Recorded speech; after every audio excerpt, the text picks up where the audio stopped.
Tonight we're going to talk about whether or not you should buy a fixer-upper or a move-in ready home. For those of you who don't know me, my name is Monica Brito from ThatSimpleLife.com, and this is my husband David.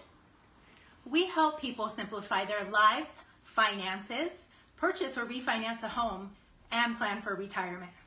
So David, what do you think? Move-in ready or fixer-upper? Oh man, I don't know. I've done both. Each one has its own rewards and challenges, so depending on where you are in your life, I think. But yeah, have experience with both. Which one do you think I would pick? Oh, I know what you would pick. Go ahead. No, you're crazy with all these projects you got going on. So I know you want to put your own spin on it, and that's good. But yeah, you'd go with the fixer-upper. Okay, so my answer is going to be, it depends. Okay. You're right. It depends on your situation in life. So let's talk about 4 things that you should consider before deciding between a move-in ready or a fixer-upper. Number 1, let's talk about money. It has to make sense financially. So basically, you want to, think about how much you're paying for the house, how much you're willing to put in to improve it, and how much it's going to be worth once it's all said and done. Now, if there's some margin in there and you have some equity on your project, then I say buy a fixer-upper. Quick equity is always a good thing. The second thing you want to consider is how much time you're willing to put into it. Like, it takes a lot of time to do a project. So, you have to think about your contractors, how much time you're willing to invest in your contractors, how much they're willing to invest in the project. Are you going to do the work yourself?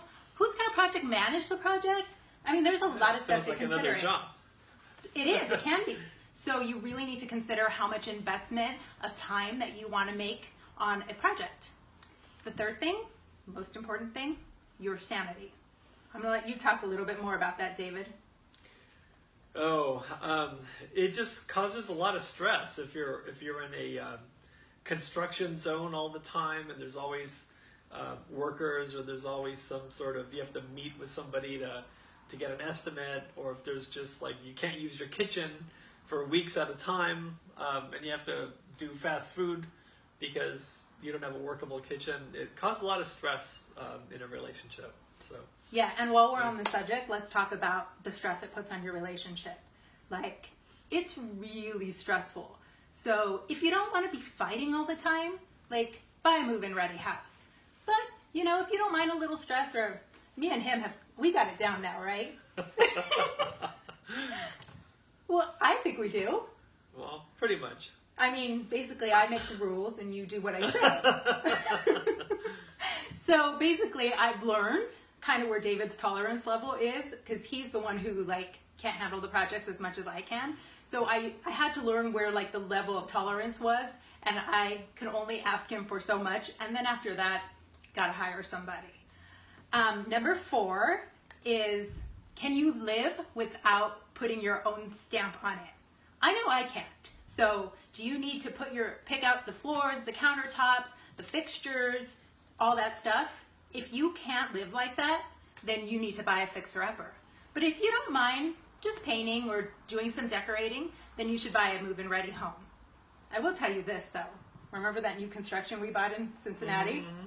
Yeah, so we bought a new house one time. I think I tore that house apart.